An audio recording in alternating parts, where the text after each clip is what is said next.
Assalamualaikum warahmatullahi wabarakatuh. Perkenalkan, nama saya Lingga Putra Satya. Saya dari Lakoroto Yuni.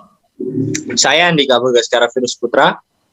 Kita satu kelompok kimia akan menjelaskan tentang aplikasi elektrokimia.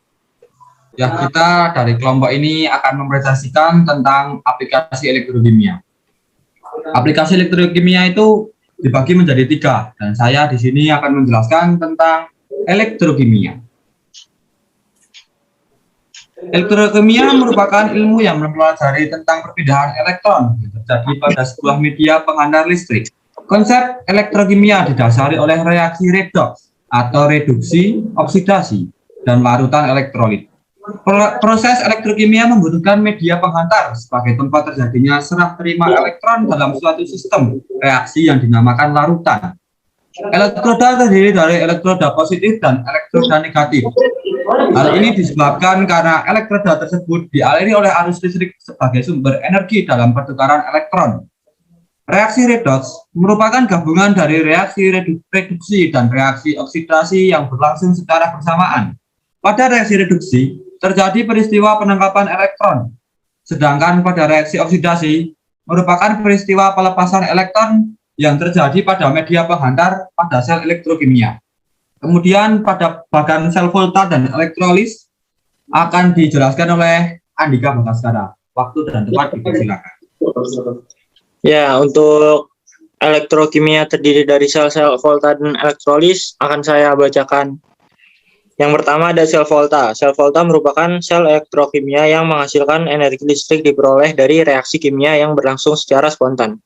Elektroda pada sel volta yaitu katoda sebagai kutub positif, sedangkan pada anoda sebagai kutub negatif. Deret volta disusun berdasarkan daya oksidasi dan reduksi masing-masing logam.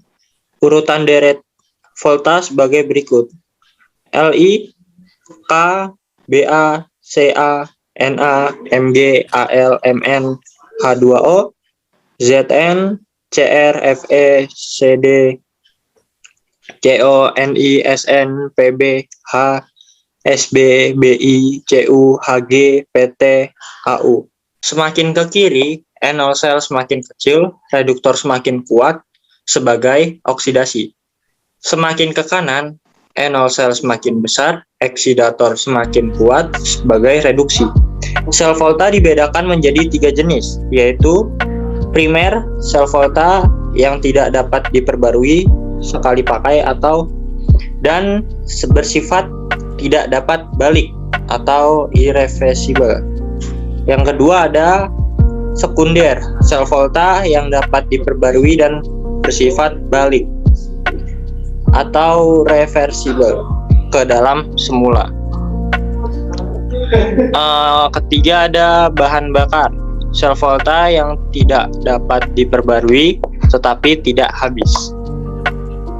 Yang kedua ada elektrolisis, yaitu merupakan sel elektrokimia yang menggunakan sumber energi listrik untuk menjadi reaksi kimia. Elektroda pada elektrolisis yaitu katoda sebagai kutub negatif, sedangkan anoda sebagai kutub positif. Sesuai dengan prinsip kerja arus listrik, salah satu aplikasi dari sel elektrolisis yaitu penyupuhan logam emas dengan menggunakan larutan elektrolit yang mengandung unsur emas atau Au.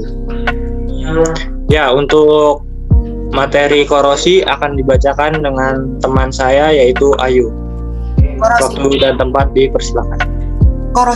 Korosi merupakan kerusakan logam yang diakibatkan karena adanya reaksi elektrokimia dengan komponen yang terdapat di lingkungan.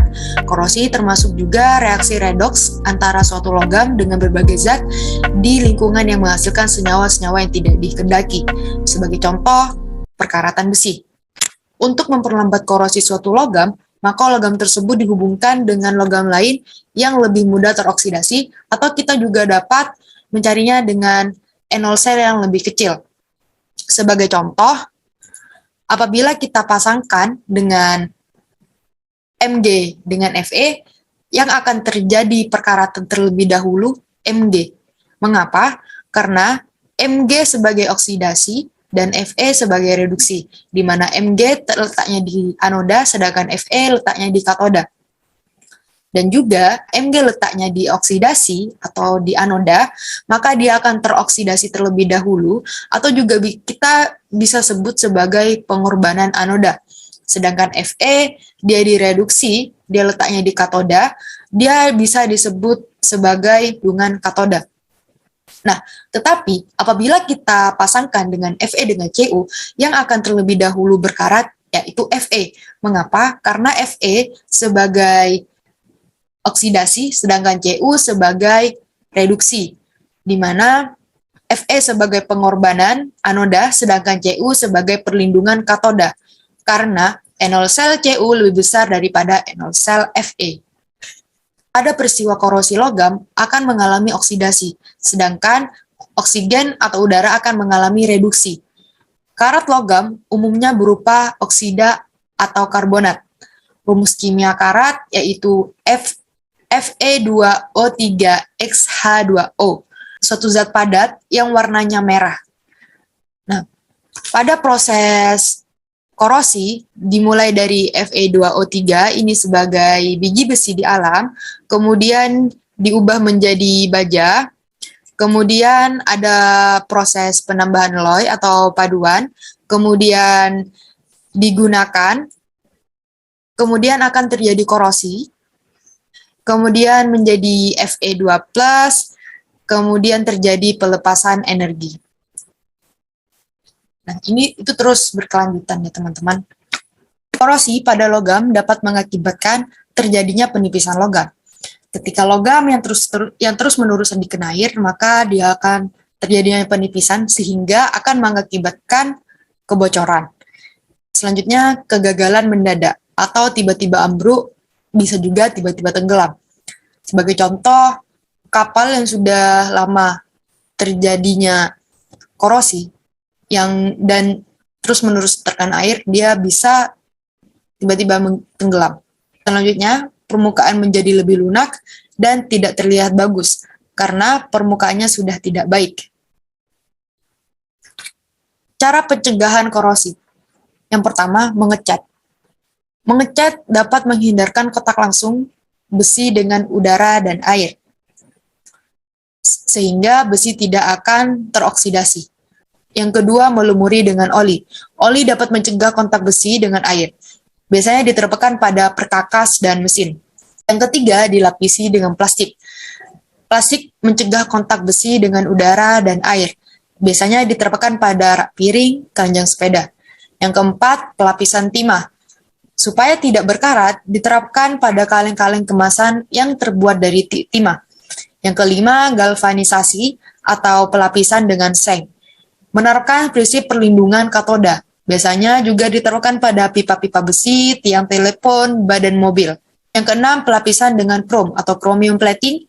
Biasanya diterapkan pada bumper mobil, di mana besi atau baja dilapisi krom supaya tahan karat. Dan yang terakhir, yang ketujuh, pengorbanan anoda. Penggunaan magnesium dalam melindungi pipa baja yang ditanam dalam tanah. Terima kasih.